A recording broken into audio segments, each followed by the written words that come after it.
City's COVID cases exceed 8,000 again. Chief Executive John Lee vows to address housing problems as he attends forum. Russia refuses to support United Nations Treaty on Nuclear Disarmament.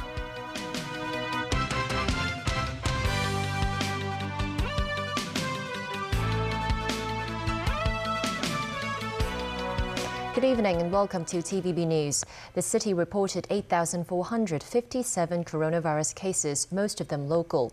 That's an increase of more than 600 cases from yesterday. 2 infected children are in serious condition, including a 17-month-old boy who developed symptoms the same day he received his first COVID jab. Both children are staying at the intensive care unit at Princess Margaret Hospital tonight. That includes a 17-month-old boy who received his first Sinovac jab on Friday. He developed symptoms such as fever and convulsion the same day. He also developed croup and has a high COVID-19 viral load. After consulting 2 pediatric experts, health authorities said the boy's condition was a result of COVID, not the vaccine. Both of them agreed that the symptoms should be caused by the viral infections of the COVID-19.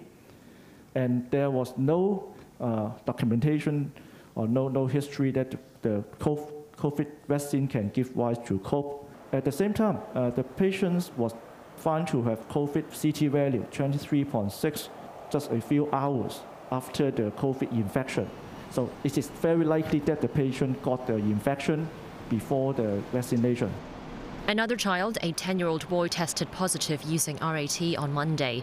He developed a fever and had difficulties in breathing. 5 more care homes for the elderly or the disabled have identified infections. 2 kindergartens had to suspend face-to-face classes for a week after teachers and students came down with the virus. 4 more patients aged between 69 and 91 died.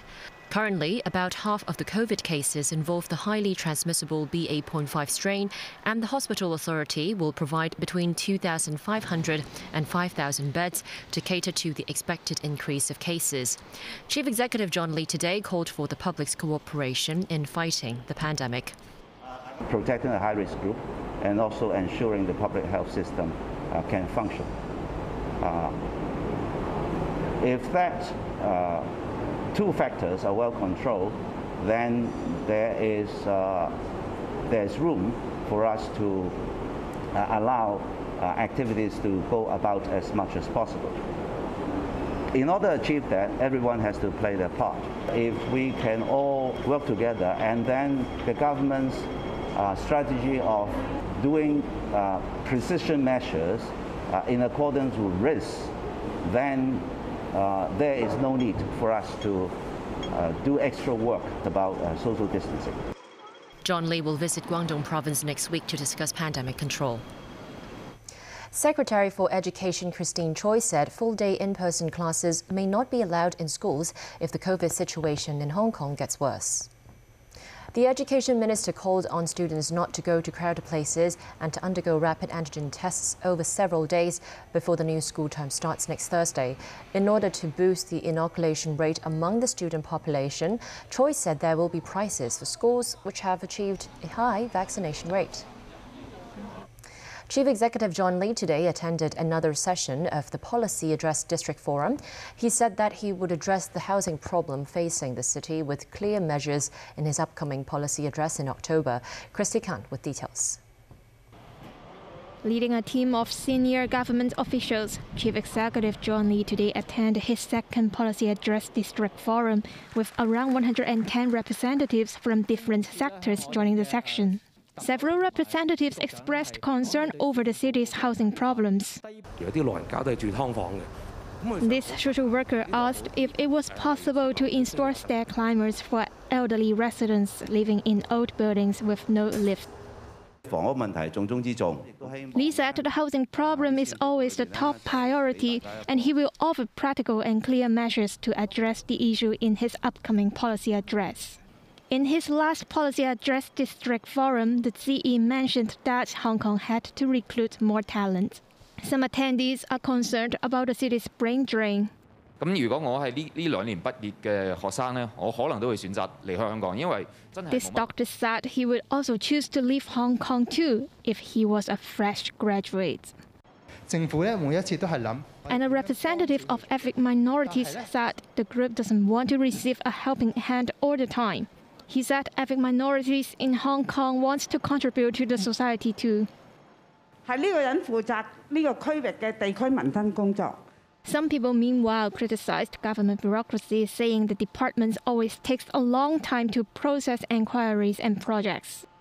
有好多問題真係涉及好多部門一齊。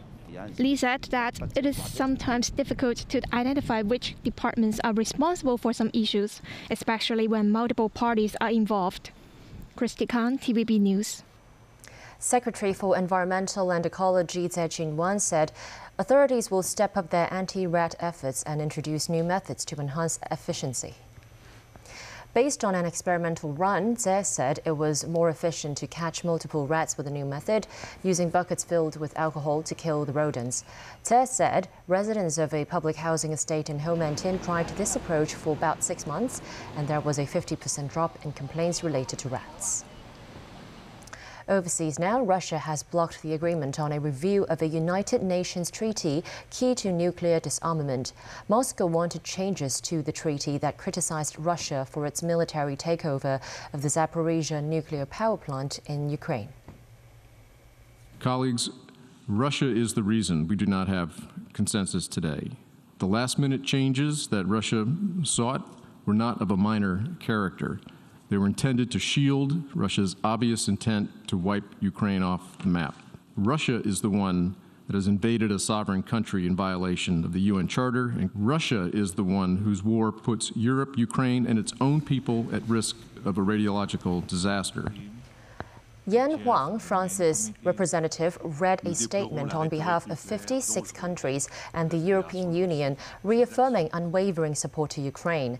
Indonesia, speaking on behalf of the non-aligned movement, comprising 120 countries, expressed disappointment at the failure.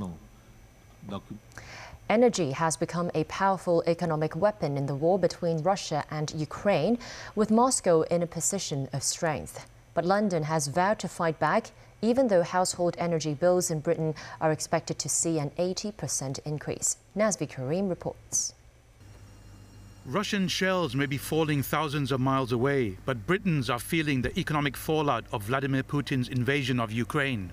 April saw a 54% spike in energy bills, with the country's energy regulator Ofgem telling citizens to expect this to rise to 80%. The war is being blamed for soaring prices of wholesale natural gas, Russia being a major supplier in Europe. But outgoing British Prime Minister Boris Johnson, who has less than 2 weeks left in charge of the country, is hoping one of his last acts is to alleviate the suffering, with further financial support to be announced next month. An extra cash injection to augment previous support will be targeting at least 8 million vulnerable Britons and small businesses struggling to cope with skyrocketing prices.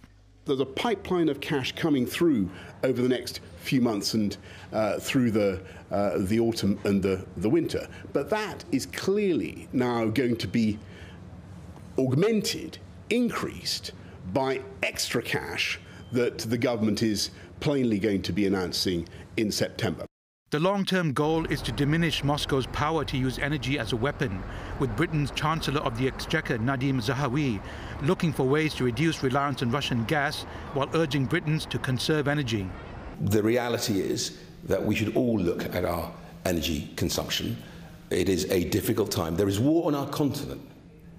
Very few people anticipated war. Wars happen in far-flung places. It is now here with us. We have to remain resilient. We have to continue to support Ukraine. As Europe heads into winter, gas future prices in the continent closed on Friday at $3,164 per 1,000 cubic meters, after climbing above $3,500, a near 6-month high, according to the London Stock Exchange. Russia's Gazprom had warned this month that the gas prices in Europe in winter may rise above the record-breaking figure of $4,000 per 1,000 cubic meters. Nazvi Karim, TVB News. Meanwhile, postal workers across the UK have gone on strike, demanding higher pay to offset soaring costs of living and energy prices. Members are really angry. The company made £758 million profit, record profits for Royal Mail last year, and then they imposed a 2% pay increase on the workforce. And against skyrocketing inflation, energy bills rocketing, people are just not going to accept that. Still ahead on tonight's news, US Federal Reserve Chief suggests more interest rate hikes. More information revealed in relation to search of Donald Trump's estate. And Hong Kong's peak tram is relaunched today.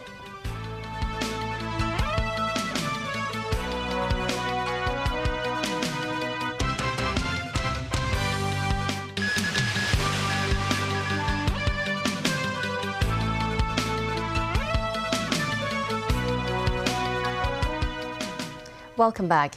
U.S. stock markets fell after Federal Reserve Chairman Jerome Powell said there would be more pain to come in a closely watched speech at a meeting of central bankers from around the world. Matthew Bray reports. Fed Chair Jay Powell issued a fresh warning to investors doubting his resolve to fight inflation in a terse 8-minute speech at a meeting of international central bankers at Jackson Hole. Powell claimed this time the Fed will not blink in the fight to cool prices. While higher interest rates, slower growth, and softer labor market conditions will bring down inflation, they will also bring some pain to households and businesses. These are the unfortunate costs of reducing inflation. But a failure to restore price stability would mean far greater pain. So the new guidance is higher interest rates for longer to beat back inflation. No talk of a soft landing here, just the prospect of a sharp rise in unemployment or a recession if the Fed cannot get prices back to its 2% target. Wall Street fell sharply on Powell's speech. The S&P 500 closing 3.4% down, its worst day since mid-June. So I think Powell speaking to the fact that this is going to be a fight with inflation that's ongoing, where there's going to be more rounds fired, if you will, more rate hikes coming, was a bit more than people had begun to hope for. And I guess this market keeps convincing itself of things that then the world doesn't work with them on, and we have a sell-off. There's too many factors that could keep inflation much higher than I think most people are anticipating, and that could really lead the Fed to having to deliver even more rate hikes than it's currently pricing in. So the Fed, having last year called inflation transitory, is now playing catch-up while people are expected to suffer accordingly for its handling of monetary policy. The Fed raised rates by 75 basis points at its last two meetings and signalled the same could be on the cards for the September meeting. Powell said the size of the interest rate increase would be determined by the totality of the data. Matthew Bray, TVB News. Drug maker Modena is suing rival Pfizer BioNTech for alleged patent infringement over the COVID vaccine. The lawsuit was being filed in the U.S. District Court in Massachusetts and the Regional Court of Dusseldorf in Germany. Modena says Pfizer and BioNTech's vaccine Comirnaty infringes on patents Modena filed several years ago. Pfizer declined to comment, saying it had not been served with any litigation yet. Both companies' vaccine shots use mRNA technology to help people fight off coronavirus. The U.S. Justice Department has released a partially covered version of the legal document that allowed the FBI to seize classified government records from former U.S. President Donald Trump's Florida home. Daniel Rao tells us more. The 32-page affidavit released on Friday was heavily redacted. U.S. authorities said this was to protect the safety of witnesses and law enforcement officials and the integrity of the ongoing investigation. An FBI agent wrote on the first page that the government is conducting a criminal investigation concerning the improper removal and storage of classified information in unauthorized spaces, as well as the unlawful concealment or removal of government records. The affidavit does not provide new details about 11 sets of classified records recovered during the August 8th search at Mar-a-Lago. It concerns a separate batch of 15 boxes that the National Archives and Records Administration retrieved from Trump's Florida home in January. The affidavit said the archives sent the matter to the U.S. Justice Department, indicating in its referral that a review showed a lot of classified materials. The affidavit made the case to a judge that a search of Mar-a-Lago is necessary due to the highly sensitive material found in those 15 boxes. It said a preliminary review of the records found 92 were marked as secret and 25 marked as top secret. The affidavit said some classified records were mixed with newspapers and miscellaneous printouts. The affidavit shows how agents were authorized to search much of Mar-a-Lago. This included Trump's official post-presidential 45 office and storage rooms. The second half of the affidavit was almost entirely redacted, making it hard to fully understand the full scope of the investigation. President Joe Biden responded to the affidavit after it was unsealed. Asked by reporters whether it's ever appropriate for a president to take classified documents home, Biden said it depends on the situation. Depending on the circumstance. For example, I have in my home a cabined-off space that is completely secure. I'm taking home with me today today's TVB. It's locked. I have a person with me, military with me. I read it, I lock it back up, and give it to the military. Meanwhile, White House Press Secretary Karine Jean-Pierre said the White House would not comment on the matter. That's something that the president finds is an important thing to do for the Department of Justice to have that independence. Dan Norell, TVB News. The U.S. is planning to return to the moon with its new Artemis mission, set to take off on Monday, and the modern explorers at NASA still look to the pioneers of the Apollo missions from the 1960s for inspiration. This report from NBC News. Step inside to one of the most iconic symbols of America's space program. NASA's original mission control restored as a museum, down to the ashtray, RC cola can, and slide rule. To that day in 1969. Capcom, we're go for landing. Eagle Houston, you're go for landing, over. When Apollo 11 landed on the moon. 9 months later, the drama of Apollo 13 played out here. Okay, Houston, we've had a problem here. Houston, we've had a problem. What's it like to come back and see this and stand here now? It brings back a few memories. We asked Apollo lead flight director Milt Windler, now 90 years old, to come back. What does this data here tell you? What is this about? It's what the spacecraft is doing, what the systems are doing. And sit down with Rick LeBrode. It's hallowed ground where you walk in here and you still have memorabilia on the wall that reminds you of the accomplishments that these guys did in the Apollo days. The lead flight director for Monday's Artemis mission to the moon. When these guys did it, nobody had done it before. We were riding on their shoulders because they figured it out for us, and that's huge. The physics hadn't changed. F is still equal to MA. It is, isn't it? It is. Good. Anyway, so a lot of things are different. The tools are different. Newton's laws of motion are the same, but technology has come a long way since 1969. There is more computing power in my cell phone than you had during the Apollo days. How did you do that? Well, because that's all we had. We did it with what we had. Do you look back? We didn't know what we didn't have. My generation looks back at what they accomplished and wonders how they did it. Opened in 1965, they ran every Apollo mission out of here, every moon landing. And then they ran Skylab and shuttle missions, including the loss of Challenger. Today, an updated mission control runs the space station and the upcoming Artemis moon mission. We learned from their generation how to plan a mission, a very complex mission, how to go and train it. And that is the big part. Train it. We train it, train it, train it. A new generation planning to return to the moon and stay, with a nod to the Apollo team that made it all possible. Tom Costello, NBC News, Houston. Parts of Pakistan have been hit by heavy flooding, which has so far killed an estimated 900 people. Video showed buildings being washed away and houses submerged in the Swat Valley. The flooding is worst in Punjab and Sindh provinces, with 30 million people affected over the past few weeks. Monsoon rains have been ongoing for the best part of 3 months. And in Beijing, the 2022 World Robot Conference is underway, showcasing over 500 types of advanced robots. That includes a robot that can collect specimens. Many visitors flock to the convention, with some saying they want their children to experience how these technologies would make an impact to their future. 3 years into the pandemic, nucleic acid tests have become the new normal.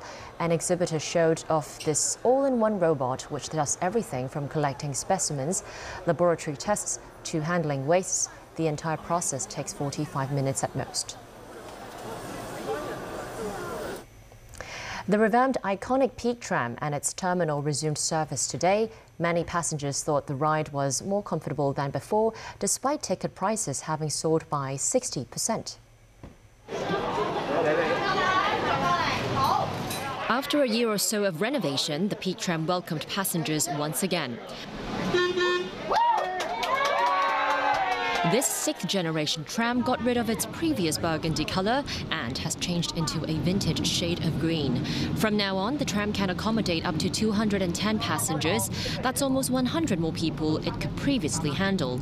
Passengers will be treated to an almost theatrical experience, being able to take in the picturesque view from a wide window.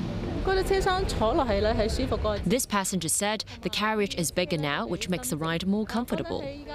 Others said it's more spacious and with more sunlight, which is really nice.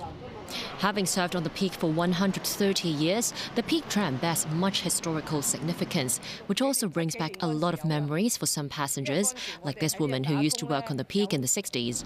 The new carriage is equipped with non-slip flooring, enabling passengers to stand more steadily during the ride, and there are also more facilities for disabled passengers.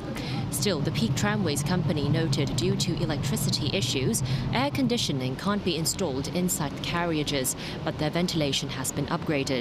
The construction, including the expansion of the terminals and the changing of the signal system, amounted to some $800 million. But the upgrades also come with a cost. That's on passengers. A single tram ride for adults costs $62 and a round trip costs $88. This man said, "It's not cheap, but I think it's worth the money to conserve our Peak Tram." However, from today until the end of October, adults can enjoy a single tram ride for a special price of $47 and $66 for a round trip. There will be a further 50% discount for children and the elderly. That's the news. Thanks for watching.